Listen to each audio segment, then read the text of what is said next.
Hello guys， 大家好，欢迎来到我的频道。今天我很荣幸要跟大家介绍 Cliff Wilson， 世界级的自然健美教练之一。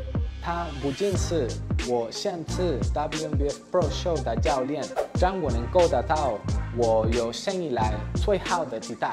而且他的选手总共赢了125张 Pro 卡，其中87场 Pro Show 和13次世界冠军。他还是一本书的作者，曾经在很多国际会议上发表。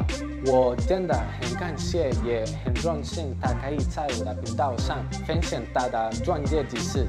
今天教练会回答一些关于训练、饮食、备赛等等的问题，这些都是1个月前大家从 Instagram 发给我的疑问。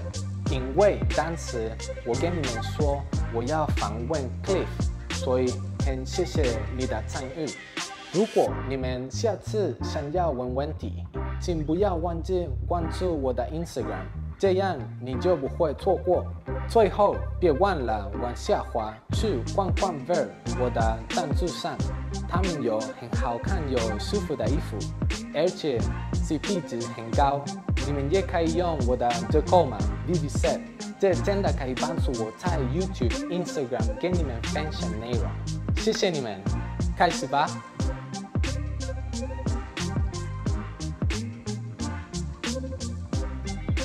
If I am feeling very sore, should I train or skip my training session? If you're sore in a muscle group you're not set to train, then train. So if my legs are sore, but I have to train my back, still train your back. Go for it. But if you train legs, your legs are sore, and then 4 days later, it's time to train legs again, you can still train legs, but it really depends on how sore you really are. I think we've all experienced different degrees of soreness. So I think, most will understand there are times where you're sore, but once you get in there, you realize I can still perform at the level that I need to perform. But there's those days where you're just so sore, you're like, I can't even hardly squat down to pick up my gym bag, let alone squat down with a few 100 pounds on my back. If it's going to hinder your performance, then usually you're a lot better to train something else that day or take the day off and train it the following day. Because if you're going to go into the gym and have a really bad training session because of that soreness, then there's really no point in training, because the training session has to be intense enough with enough volume to actually stimulate a muscle growth response. So if you go in there and you fall short of that goal, then you're really not doing yourself any favors. If someone is feeling a bit sick, say they got a cold or something, do you think they should train or skip? I usually tell my clients to skip. If they have a cold or something, you can probably, the rule that they always say is that, if it's not in your chest, if it's just sinus issues or something like that, you have a runny nose, then you can go train. But for the most part, I have found that, at least with people that love training, people that love training train hard. It's just the way it goes. We can't help ourselves. I think people that love training are a little bit different from the rest of the population. The rest of the population goes into the gym and they hop on the treadmill for a few minutes and they kind of go through the motions. But those that love training, we go in there and, we go crazy. You know what I mean?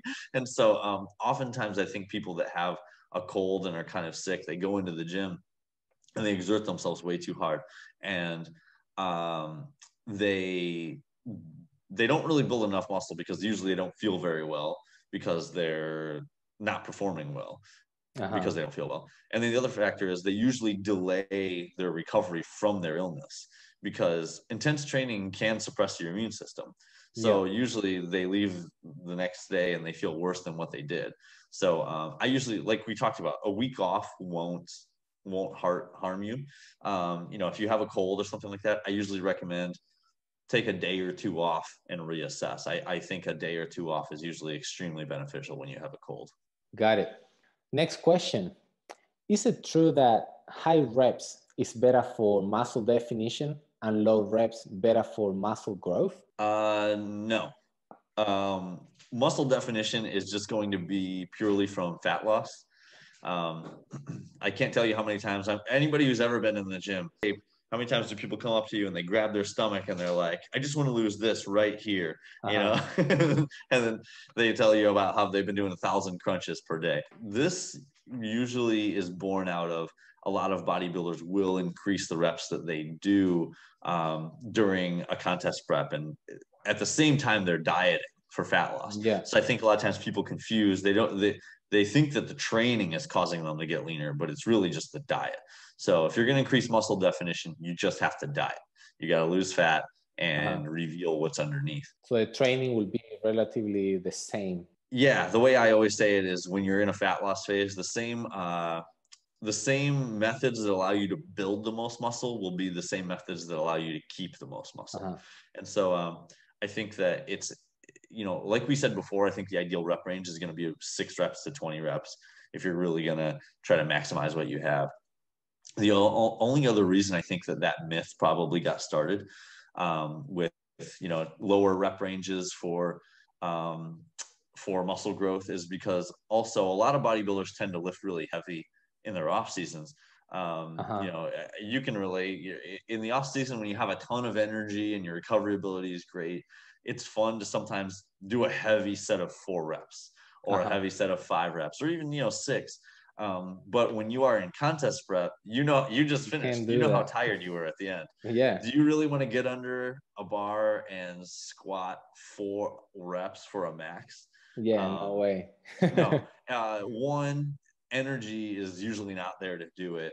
And 2, you're kind of risking injury because you know how frail you kind of feel at the end of a contest prep. Even the biggest, strongest guys are kind of, you don't feel as steady, you don't feel as sturdy. So that's where that myth comes from. All rep ranges will help you build muscle. You know, if you stick in that 6 to 20 rep range, you're going to be good. So stick with it, whether you're gaining or losing at the time. It's just going to be your diet. Yeah, thank you so much for that. Okay, the next question is in relation to fat loss. What is the most important factor when it comes to losing fat? Calories. It's not a very exciting answer. When it comes to losing fat, it's just calories. There are other factors, but that's the most important one. And without going too deep, but usually people don't want to count their calories or by extension, their macronutrients, their protein, carbs, and fat.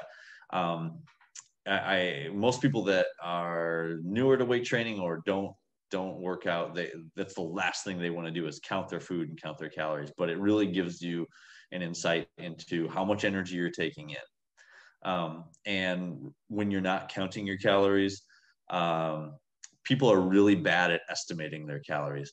There's some cool research that exists that shows that people who are professional nutritionists, when they are, you know, professional nutritionists do this for a living. They count calories for a living. But when they're given a caloric goal to hit, they often underestimate how much they're eating by about 10%.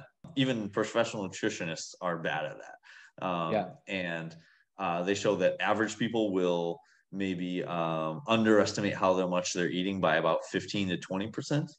And obese people will often underestimate how much they eat by up to 50%. So if you don't know how many calories you're taking in and you can't lose weight, then you need to start looking at how many calories you're taking in, because that's the key right there. So basically, you must have a caloric deficit in your diet if you want to lose fat. Yes. Yeah. You know, a lot of things like ketogenic diets, they try to sidestep this rule. You know, some people say that insulin is the problem. That's not the case at all.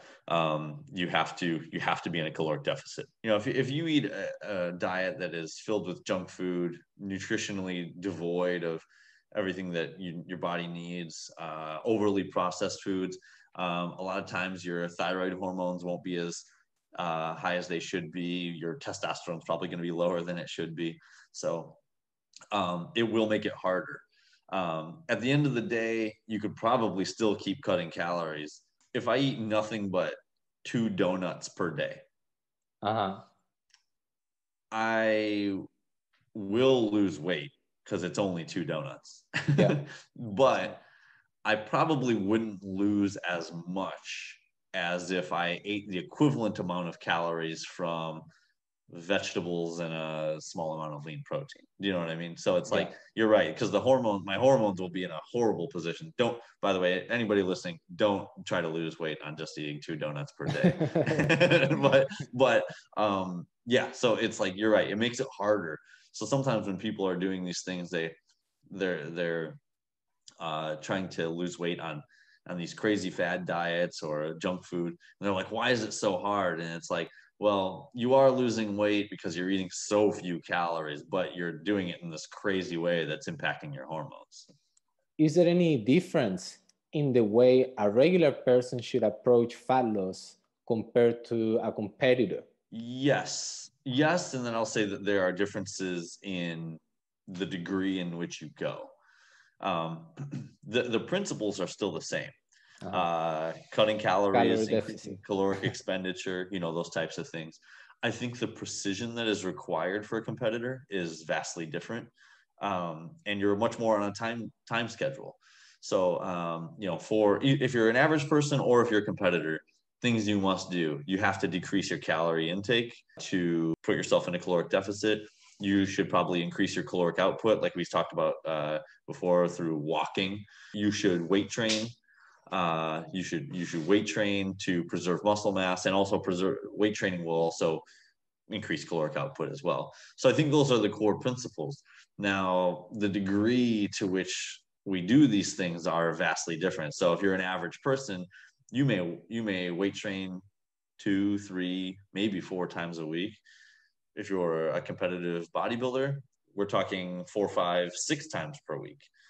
So once again, the degrees are vastly different. If you're an average person trying to lose weight, you may not need to measure all of your food or know exactly how many calories you're taking in. I can decrease portion sizes a little bit, this meal or that meal, or I can stop drinking juice. That'll cut my calories. Cut out little things. For a dieting bodybuilder, though, you're going to be up on stage and people are going to be judging your body. One thing my fiance Haley always says, that the thing we do for fun is other people's nightmare. We get up on stage in our underwear and tell the people, judge my body. so since you're going to be doing that, I think you need to weigh and measure everything that goes into your mouth. If you're going to be chewing gum, count the calories that are in your gum. If you're going to have a breath mint, you're going to need to count the calories that are in that breath mint.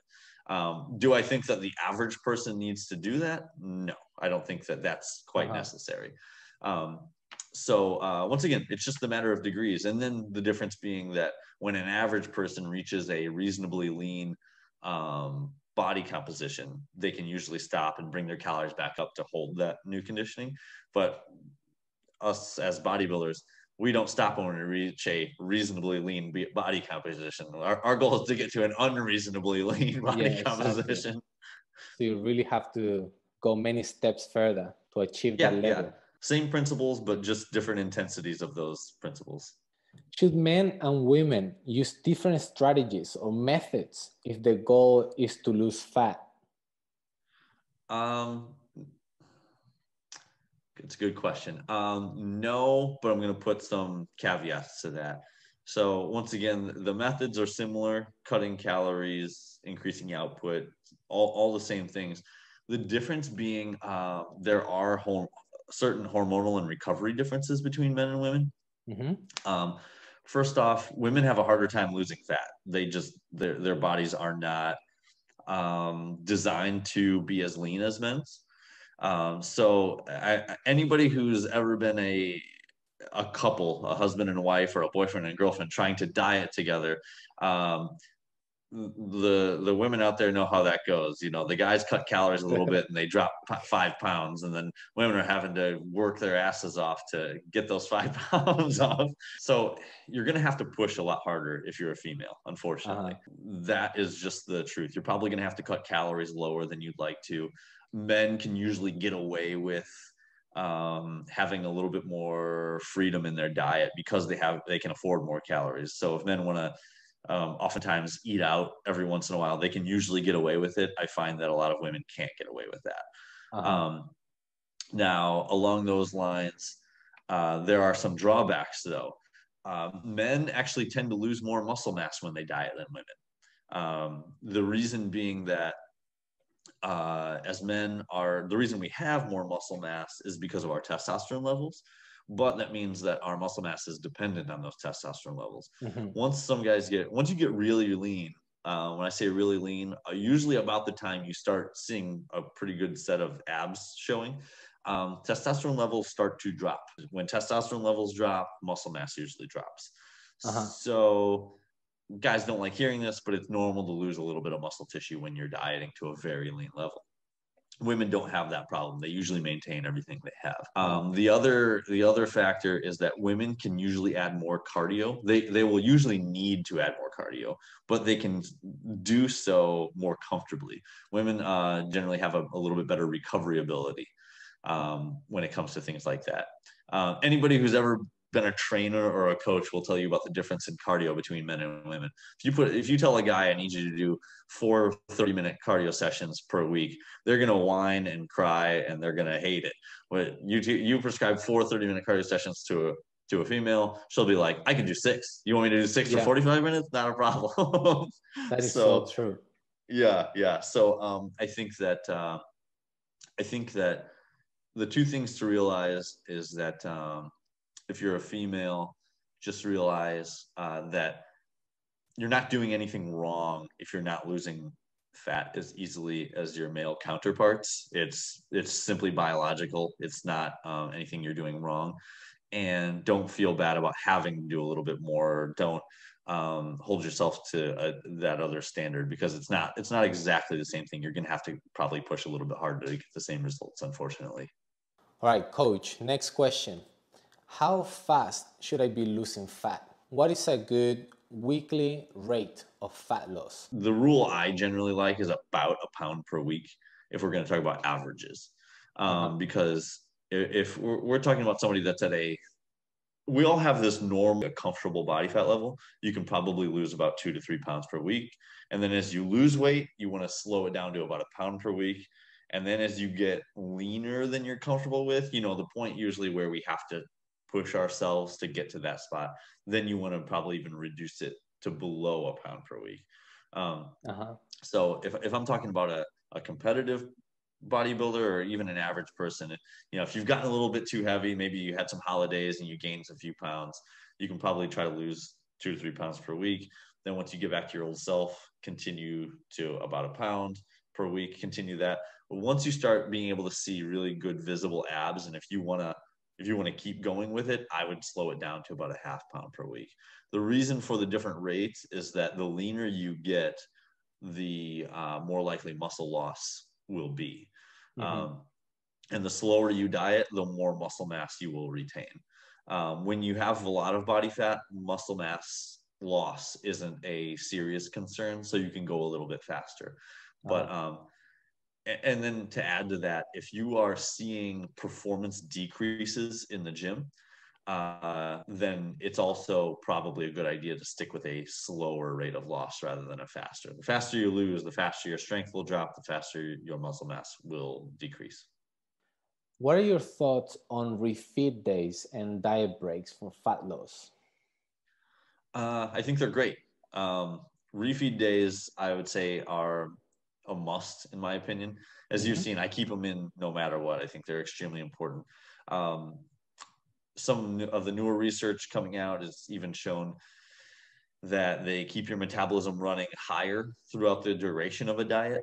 A lot of times people think that by bypassing a refeed, they're going to just speed things up, but you may speed it up in the short term, but you're probably going to slow things down in the long term. So bypassing refeeds. I think usually 1 to 2 refeeds per week is a good idea. Diet breaks are also a very good idea, where you take anywhere from 3 days to 2 weeks of increasing calories up to about maintenance levels. I think it recharges your body and your mind, giving yourself some time with some more energy, and then going right back down is a good practice. I'm going to put a caveat on the diet breaks, though. For a person that's not competing, I think a diet break is a great thing. I think that they should be scheduled in, every, 6 to 8 weeks, give yourself a diet break. For a competitive bodybuilder, though, be careful about diet breaks, because you have a time limit. And I see a trend. Diet breaks are really popular right now, but I see a trend going on where people are diet breaking when they don't have time to diet break. So, if you are 4 weeks out from your show and you have to lose, 8 pounds, which isn't an ideal situation to be in anyway, so I wouldn't recommend that. But if you have a lot of weight to lose at 4 weeks, I don't recommend starting the diet break, because I think people use it too often. So only if you're a competitive bodybuilder, only diet break if you have the time to do so. Okay, this one is interesting. I'm sure you get this one a lot. How can I lose belly fat and leg fat? Like I said, how do I lose this right here? The answer is you can't just lose those areas. I think we all wish we could just isolate a specific area that is fattier than another and remove that. Unfortunately, fat loss is going to be largely genetically determined. It comes from our ancestors. There's a lot of evidence that shows that where we hold our body fat comes from what sort of climates our ancestors lived in. And so for that reason, you can't override your DNA. The only solution is to continue to diet and lose overall body fat. The way to think about this is that you have certain body fat stores on your body. So when you consume excess food, the body fat gets stored all around your body, and your body in particular may favor the belly area. But when you start losing weight, your body will pull off from places around your body. And so I'll use myself, for example. I do tend to hold most of my fat on my stomach, but I don't hold a lot of fat on my chest and shoulders and arms. So when I start dieting, the first place I lose is from my chest and my shoulders and arms. And so I get really lean in this area, and then I still have a lot of fat in my stomach area. The solution to that is just to continue to lose weight, because if I'm using my stored body fat, eventually I run out of body fat here. The only place my body can pull from then is my stomach fat. Fat loss progress will speed up in your stubborn areas if you just continue to lose fat. Another way to think of this is, let's say I have a bank right next to my house, okay? And I store some of my money there. And then I have a bank that's across town. I store some of my money over there. If I continually withdraw money from this bank every week, eventually I'm going to run out of money at the bank next to my house. So then I'm going to have to start going to the bank across town and withdrawing money from there. If you just keep withdrawing, eventually you're going to get that area that your body probably doesn't prefer. How can I overcome some of the side effects of dieting, such as low sex drive, low energy, mood swings, and so on? Like a lot of that, right? Would you say that? What was that? Diet breaks. The best thing is going to be mental work on this. In my experience, being able to mentally prepare yourself is the best thing you can do. The first thing to do is to decide you won't let it happen. And so, if I tell myself I'm going to not have mood swings during my contest prep, you won't be perfect, but you'd be surprised how often people don't then have mood swings. if you catch yourself having a certain behavior or attitude during your dieting phase, you can kind of choose to change that. The one thing I always say is that we go into the gym when we are tired and run down and force ourselves to lift hundreds of pounds. We can sometimes force ourselves to be nice. You know what I mean? And I think that there's also a lot of benefit in reminding yourself that you're choosing to do this. A lot of people in a lot of parts of the world would kill to have perfectly timed and perfectly measured meals coming every 3 hours. We don't have any right to be crabby about that when we are forcing ourselves to do this, Oh, and then the other thing is accepting the side effects that come with dieting. Yes, you're going to be hungry, and yes, you're going to be kind of tired, but reminding yourself that that's okay. It's okay to feel hungry and it's okay to feel tired. It's normal. It's temporary and it's going to pass. These things can kind of feel urgent to us sometimes, because hunger isn't a good feeling and it kind of feels urgent, like there's something seriously wrong. But I think reminding yourself in that moment that it's not a big deal. It's just hunger. It'll go away. I have a next meal coming. It'll be fine. And then along those lines, I think that issues of low testosterone, now some testosterone drop is normal. But what I have found is that issues of low sex drive and low testosterone can be vastly improved through these mental tactics, because a lot of testosterone is mental. That's not talked about quite as much. A lot of things will impact testosterone levels, but a lot of research actually shows that if you give a guy a promotion at his job, his testosterone goes up. Nothing really changes except how he feels about himself. In fact, you want to know something funny is there's one study that I love. They pit two guys in a rowing challenge against each other. They put them on rowing machines, and they put them in a competition against each other. And they say, you're going to each do these rowing machines and we're going to see who rows faster. All right. And then they randomly tell one guy that he won. Doesn't matter who actually won. They just say you won. That guy will see a testosterone raise because he thinks that he won. You know what I mean? Yeah. So a lot of times I think issues of low sex drive, low testosterone also comes from people being in a dieting phase, and they're crabby all the time. They're like, oh, I'm tired and I'm weak and I'm hungry, and they're complaining all the time. So of course their testosterone is going to drop. But if you walk around in a dieting phase and you say, I'm hungry, that's okay. I look great. I'm making good progress. You see the difference in those two attitudes? I can tell you who's going to have higher testosterone in those two guys. What should my percentage of body fat be for my abs to start being visible? There's going to be some big differences in that. Because like we said before in the previous question, everybody holds their body fat a little bit differently. I have a client who he can be 38 pounds over stage weight and we still see his abs. And meanwhile, I'll use myself. I don't see my abs until about 12 pounds over stage weight because I hold so much fat in my midsection area. Whereas he holds more in his shoulders and his legs. So it can change drastically from person to person. So I can't even really give a range. The other thing I would say is body fat testing isn't terribly reliable. Machines in the world still carry a 4 to 5% margin of error.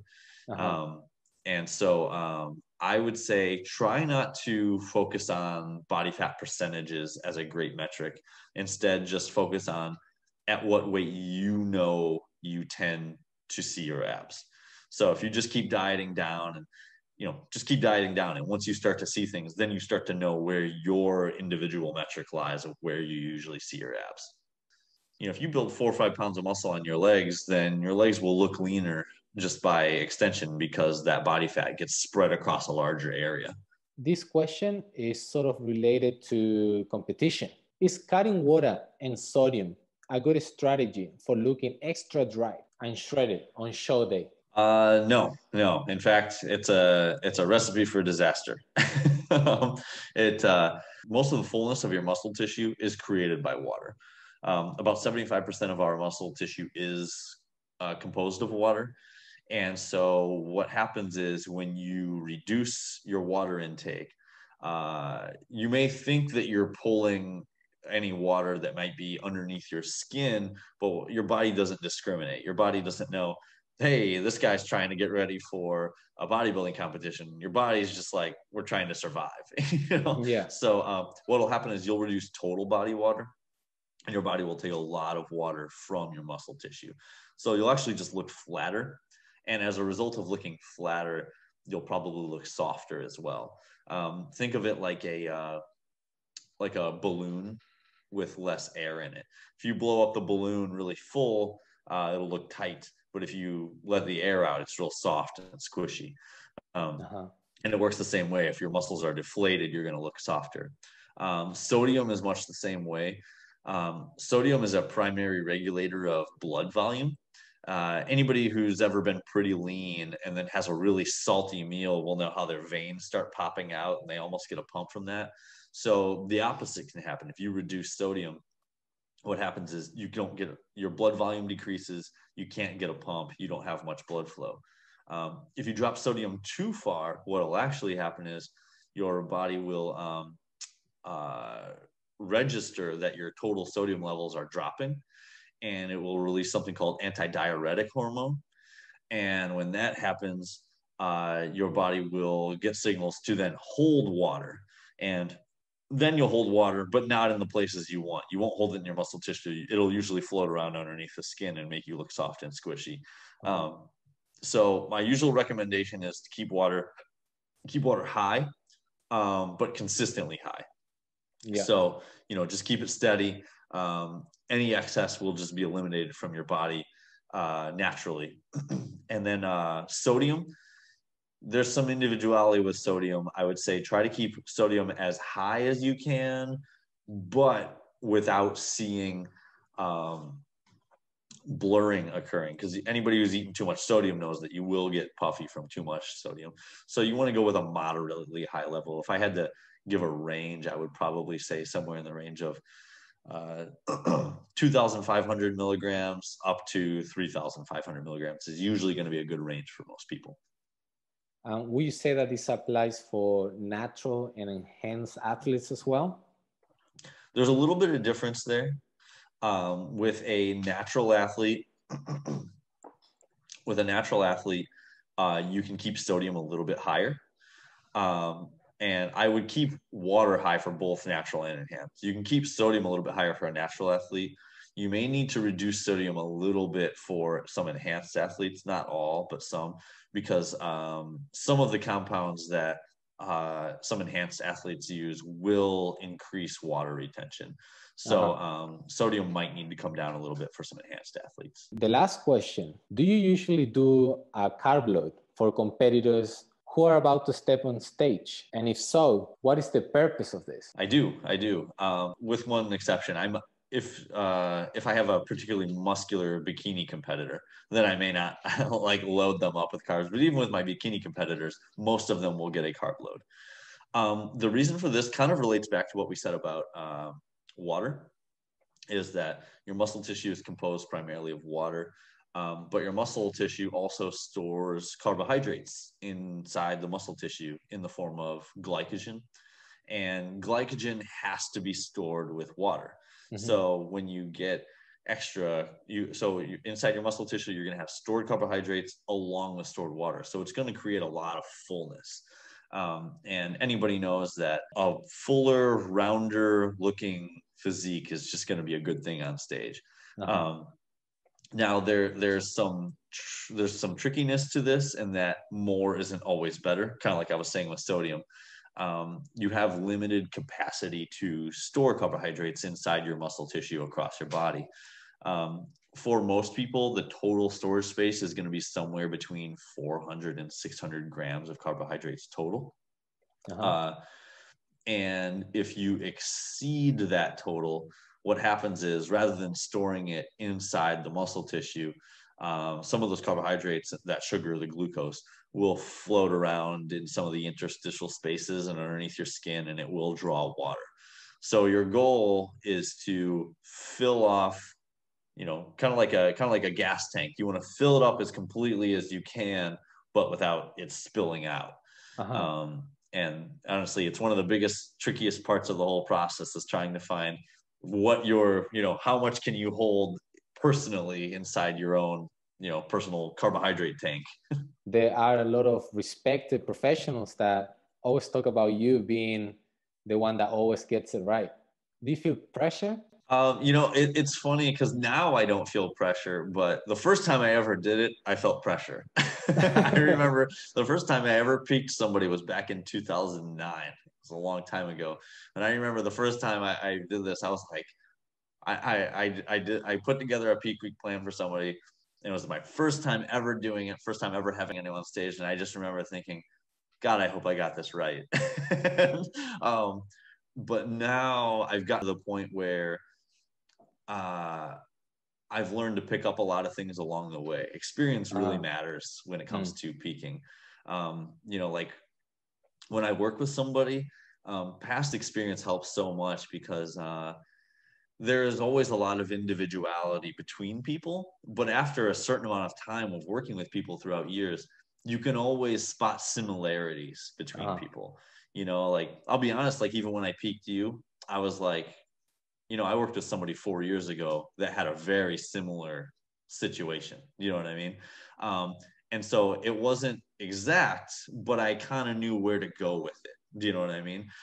Because I had that previous experience. So I would say I don't feel the pressure now. Now I'm in a good spot where I feel very natural. Like, yeah, it's real natural and I love it. It's one of my favorite parts of the process is because it's an exciting time. You're going into the show and, you've worked so hard to that point, both the client and yourself to create a good physique going into peak week. And now it's like, I trust my skills where I'm like, let's have fun with this and watch the good stuff happen over the course of peak week. Like even when you competed, I loved getting your email each morning and you were telling me about like all the new stuff that was popping out. You know what I mean? Like you were sending me videos of your triceps and you had the line, the striations in your triceps. That's a fun time for me now. So, but no, I appreciate your kind words. I'm fortunate that I've been able to be trusted to peak so many people, but now it's just a fun process for me. Yeah, to be honest, when you gave me the peak week plan, I was kind of nervous because it was like a 4-day carb load. And in previous occasions, the most I would have done was like 2 days. Yeah. So I was thinking, like 4 days, it's like, that's a lot of food, and eventually it ended up being like pretty much perfect, I would say. Yeah, I was happy. I was like getting fuller. I started to weigh less too. I think it was like the first day that I didn't weigh less, but then the day after that I did. And from that day on, it just kept getting better. So yeah, it was really weird, but I'm gonna trust my coach. I'm just gonna do as he says. And that's it. That's what I did. I would say about 80% of the people that I give their peak week plans to are like, you're trying to make me fat. That's hilarious.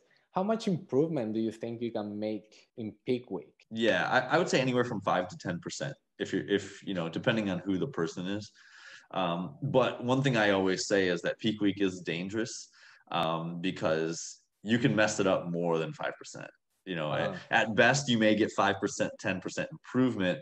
If you mess it up really bad, you can see a 30% detriment, in your physique. Really? So yeah. So I would say if you know what you're doing, you can do things like we carved you up more because I was comfortable with what I was doing. I know how sodium works. I know how carbohydrates work. I know how the water works, and I know how they all work with each other. So I felt comfortable making those changes. So I always tell people, if you don't know what you're doing, make smaller changes. Slight increases in carbs, slight increase in sodium, keep water the same. Don't mess with it too much. But if you do it right, you can see big changes in that final week. And like we said with you, I think we saw quite a few changes in only 7 days. All right, coach. Thank you so much. We went through so many questions. We really appreciate your time. All the answers were very complete. I'm sure myself and my audience are going to learn a lot from this video. Oh, I appreciate you having me on. Thank you. Yeah, no worries. We'll keep in touch and see you next time. Yeah, I'm all in. Brody on the line, I'm tapping in. God out here pulling the strings for me. A girl on the line, she feeling me. Preoccupied by the motivation. Put in the time, pay the entry fee. Bro on the right, yeah, he kinda nice. Inside of my mind, no one's real as me. Lately, life has been gorgeous. Wake up to clear, my eyes hit record. Praise up to God, I ain't chasing no bitch. Swinging and miss, got me hitting these licks. I get the orders, don't get it.